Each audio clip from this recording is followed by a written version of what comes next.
Hello दोस्तों, welcome to NTPC unique online quiz. चलिए, जो सेट हुआ था कल, जो एग्ज़ाम हुआ था, टेस्ट हमारे द्वारा लिया गया था मैथ और रीजनिंग का, उसी का मैं सोल्यूशन कराने जा रहा हूं, जो कि रेलवे एनटीपीसी CBT 1 हो या CBT 2 हो, इसको पूरा कवर करता है। यही टेस्ट शुरू किया है। चलिए क्वेश्चन को स्टार्ट करते हैं। आपको आपको पता होगा 8 PM में टेस्ट होता है। चलिए डायरेक्ट हम चलते हैं क्वेश्चन की ओर, क्योंकि ज़्यादा टाइम नहीं है। फटाफट सोल्यूशन कर देता हूँ मैं इसका आपको। चलिए, जिसमें डाउट होगा आपको क्लियर हो जाए। जैसे 19 का संबंध आपको 37 से, देखिए क्या हो रहा है। 19 दूनी क्या होता है 38, 38 माइनस क्या हो रहा है 1 हो रहा है। बस यही कर देना आपको। 26 दूनी क्या हो रहा है 52, 52 माइनस 1 क्या हो गया आपको 51। चलिए ये बन गया, पहला रीजनिंग का सवाल था। ये दूसरा सवाल भी आपको रीजनिंग से ही उठाया गया है। जैसे कि आप देख सकते हैं कि आर का जो टी से संबंध है, मतलब क्या हो रहा है +2 कर रहे हैं, तो आ रहा है टी। ऐसे ही ओ भी कीजिएगा +2, तो आप मतलब सब में +2 हो रहा है, तो कुछ नहीं करना है आपको। बी को +2 कीजिए, क्या होगा CD, ठीक है, डी हो गया। आपको आई का +2 कीजिए, IJ के, तो मतलब दो ऑप्शन डी मिल रहा है, तो आपको और चेक करने की ज़रूरत नहीं है। आपको यहाँ से क्लिक करके निकल लेना है। चलिए, ये कह रहा है कि पी का मतलब होता है डिवाइड। देखिए इसमें जो रहता है ना, ये मैथमेटिकल ऑपरेशन आपको हर एग्जाम में, हर शिफ्ट में आपको देखने को मिलेगा। ठीक है, आप इसको समझने की कोशिश कीजिएगा। करते क्या है, सबसे पहले आपको करना है डिवाइड कर देना है। यहाँ पर देखिए कहाँ डिवाइड, आपको पी का मतलब डिवाइड दे रहा है, तो यहाँ पी का, चलिए यहाँ से, तो 4 3 क्या हो जाएगा 12, 3 बार में चला गया। क्यू का मतलब इंटू है, क्यू का मतलब 18, 18 36 38 54, 54 हो गया बाबू। यहीं से आप प्लस माइनस कीजिए, कुछ फर्क नहीं पड़ता है। यहाँ पर देखिए, जैसे कि आपको दिया हुआ है आर का मतलब प्लस दिया है, 54 में प्लस 5 कीजिए तो कितना हो गया 59। कितना हो गया 59, माइनस 6 कीजिए, क्या आ जाएगा 53। इजी सा क्वेश्चन था। आपको रेलवे में हर एक शिफ्ट में आपको मिलेगा, हर शिफ्ट में एग्जाम। देखिए अब ये क्वेश्चन अच्छा है, मैथ का क्वेश्चन है। बोल रहा है कि एक घन का विकर्ण जो डायगोनल है वो कितना दिया है √192। तो आपको पता होना चाहिए कि √3 टाइम्स होता है, √3 टाइम्स होता है A। ठीक है, तो ये आप यहाँ से डिवाइड कीजिए, रूट है तो कटने लगेगा। तो आपको क्या, देखिए 3 छक 18 और 3 चौके 12, मतलब ए का मतलब क्या आ गया आपको 64 आ गया। ए का मतलब आपको क्या आ गया 64 आ गया, जो कि रूट में है। और रूट का मान क्या होगा आपको 8 हो जाएगा। अब कुछ नहीं, आपको आयतन पूछा है, तब बाबू आपको पता होगा कि इसका आयतन या वॉल्यूम पूछे तो एक क्यूब होता है, तो 8 का आप क्यूब ले जाइएगा, तो आपको 512 आपको याद होना चाहिए। इतना मैथ का क्यूब और स्क्वायर रूट ये सब आपको पता होना चाहिए, तभी आपका स्पीड बनेगा मैथ में। चलिए नेक्स्ट कह रहा है, एक व्यक्ति है जो 200 रुपये का सामान खरीदता है और 180 रुपये में बेच देता है। कितना उसको घाटा हो गया बाबू 20 रुपये का घाटा हुआ। कितने पर हुआ, CP मतलब खरीदा है वो ही ना, CP हो गया। तो 200 क्रय मूल्य पर होता है, सब कुछ जितना भी होता है क्या होगा क्रय मूल्य पर। नाफा या नुकसान हो तो क्रय मूल्य पर होता है। अगर आपको ये डिस्काउंट चले तो वहाँ पर आप MP पर ले जाते हैं। चलिए इसको यहाँ कट किए और यहाँ 100 से किए, क्योंकि परसेंटेज में पूछ रहा है। तो यहाँ से 2 कट गया, तो आपको यहाँ से कटने के बाद यहाँ भी कटने गया, तो 10% बचेगा। डायरेक्ट क्वेश्चन का आंसर है। चलिए कह रहा है, देखिए ये भी रीजनिंग का सवाल है कि 15 अगस्त 1997 का जो दिन था ना, वो शुक्रवार था। क्या था, शुक्रवार था। फिर वही साल में एक साल शिफ्ट हुआ है, 15 अगस्त 1998। बस इतना ध्यान देते हैं कि कहीं लीप ईयर तो नहीं इसमें बीच में गैप हो रहा है। अगर लीप ईयर नहीं हुआ तो +1 डेज बढ़ जाता है, नहीं तो अगर लीप ईयर आता है तो +2 डेज बढ़ जाता है। अगर नॉर्मल रहा साधारण तो कितना बढ़ेगा 1 दिन, अगर लीप ईयर आया तो कितना बढ़ेगा 2 दिन। आप इसको ध्यान रखिएगा। देखिए शुक्रवार है तो साधारण वर्ष है, इसलिए क्या हो जाएगा शुक्रवार से शनिवार। ठीक है, आपको समझ में आ रही होगी हमारी बातें। जो मैं बताना चाह रहा हूँ ये प्रीवियस ईयर के रेलवे के क्वेश्चन हैं, जो उठाया गया है और टेस्ट में दिया गया है। आप इसको करने की कोशिश कीजिएगा। जैसे कि जी का संबंध 3 से है, ठीक है, ए का संबंध आपको किससे है 2 से है। ठीक है, तो इसमें कुछ नहीं करना, 2 लेटर दिया हुआ है, इसका वैल्यू और इसका वैल्यू इसमें मैच कर देना। देखिए डब्लू का मतलब क्या होता है, डब्लू का दिया है यहाँ पर वैल्यू 9, तो यहाँ पर 9 देखेंगे कहाँ है। ए का मतलब दिया है कितना, आपको ये यहाँ से उठाइए 2, तो 9 और 2 आपको आना चाहिए। तो 9 2 देखिए बाबू ऑप्शन 1 में ही मिल जा रहा है। आपको ज़्यादातर चेक करने की ज़रूरत नहीं है, आप जितना स्पीड करके निकल जाइए। ऑप्शन पे ही खेलने का विचार है मेरा कि आप क्वेश्चन में आसानी से कीजिए। देखिए ये भी मैथ है, आपको अगर मैं मेथड बताऊंगा तो पहले आप मेथड देख लीजिए और मेरा डायरेक्ट ट्रिक देखिए। देखिए कह रहा है कि अगर सही करने पर कितना मिलता है इसको 4x मिलता है, गलती करने पर कितना होता है -y मिलता है। टोटल मिलाकर उसको कितना मिला 125। टोटल क्वेश्चन कितना है बाबू दिया हुआ एग्जाम में 75, मतलब x + y = 75। आप इस इक्वेशन को सोल्व कीजिए, इक्वेशन को समीकरण को सोल्व कीजिए, आपको आंसर मिल जाएगा। लेकिन आप याद रखिए ऐसा करने पर आपका 1-2 मिनट समय चला जाएगा, लेकिन मैं ऑप्शन से डायरेक्ट बताता हूँ।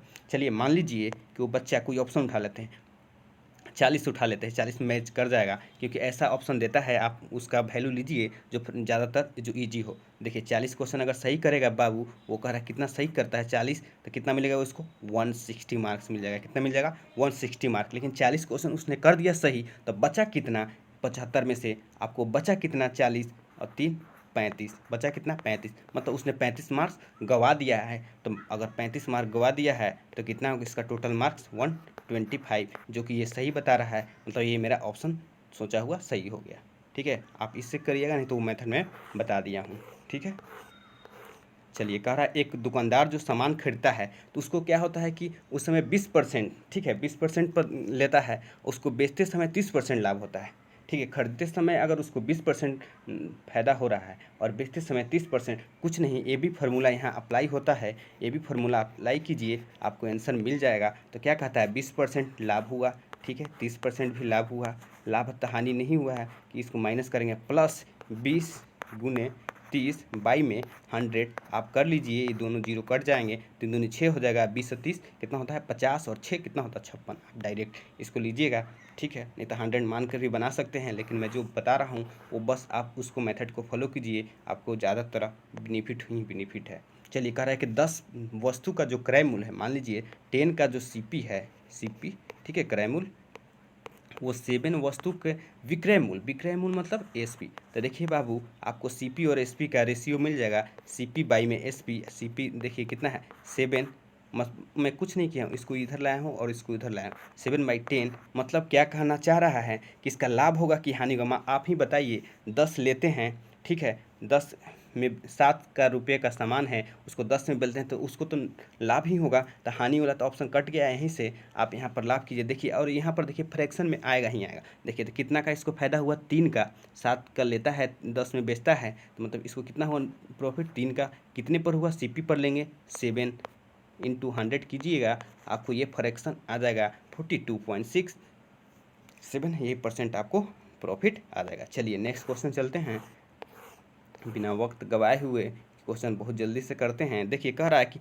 एक जो पाइप है ना, जो हौज को कितने घंटे में भर देता है 12 घंटे में भर देता है, लेकिन वही दूसरे हौज है जो 18 घंटे में उसको खाली कर देता है। मतलब क्या, आफ्टर ऑल आपका तो भरेगा ही भरेगा, टंकी खाली तो होगा नहीं। तो कह रहा है तो हौज को पूरा भरने में कितना समय लगता है, कुछ नहीं करना है। आप देखिए 12 में इसको क्या करता है भरता है, 18 में खाली कर देता है। एलसीएम लेते हैं, आपको इन दोनों का एलसीएम लीजिए बाबू, 18 36 हो जाएगा। तो 12 तिया कितना हो गया 36, 18 दूनी कितना होगा, कितना बार में कटेगा 2 बार में, मतलब 3 इसको भर रहा है और -2 खाली कर रहा है। मतलब कितना भर रहा है आपको पानी 1 भर रहा है, कितना है भरने के लिए 36, तो 1 की एफिशिएंसी भरेगा तो कितना लगेगा 36 घंटा लगेगा। सो सिंपल, आप इसी मेथड को फॉलो कीजिए।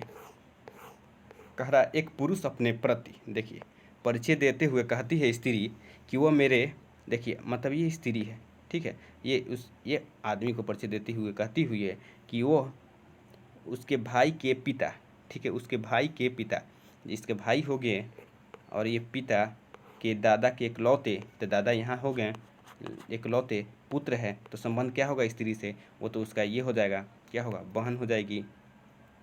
ठीक है, तो पूछ रहा है स्त्री का उस पुरुष से क्या होगा, तो बहन संबंध हो जाएगी। आपको यही रीजनिंग का सवाल है, आप इतना ये ब्लड रिलेशन वाला है, इसमें ज़्यादा दिमाग नहीं लगाना है, आप खुद इसको इमेजिन कीजिए और जवाब दीजिए।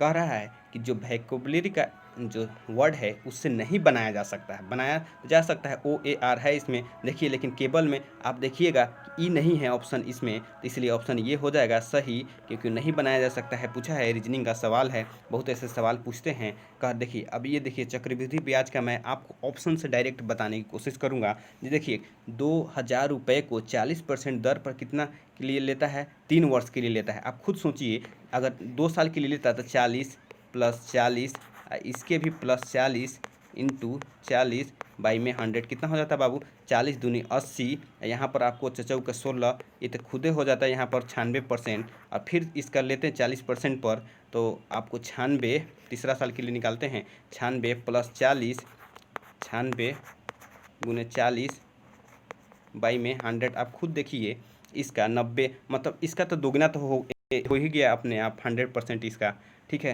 तो आप यहाँ से भी क्वेश्चन सोच सकते हैं कि 2000 है तो आपको इसको बोल रहा है कि चक्रवृद्धि ब्याज पर क्या होगा, तो इसको तो मिलेगा ही मिलेगा, इसका दोगुना मिलेगा ही। मान लीजिए इसका मिलेगा आपको 2000, तो 1000 तो पक्का मिलेगा, क्योंकि देखिए 100 से ये पार हो रहा है, तो 1000 तो मिलेगा ही, तो 3000 कुछ ये फ्रैक्शन में आएगा, तो यहाँ से आप करके ऑप्शन से चल जाएंगे। लेकिन अब मेथड में बता रहा हूँ, मेथड ये है कि आप इसको फ्रैक्शन से निकालिए। 2000 दिया हुआ है, आपको मैं बता दे रहा हूँ, 2000 दिया हुआ है, 40% का वैल्यू मैं डायरेक्ट लिखता हूँ, 20 दूनी 40 और 20 पर 2/5, इसका 2/5 निकालिए, कितना हो जाएगा, 5 चौके 20, ठीक है। यहाँ 2, यहाँ 4 दूनी 8, 8 और 2 यहाँ पर बचा हुआ है 16, ठीक है।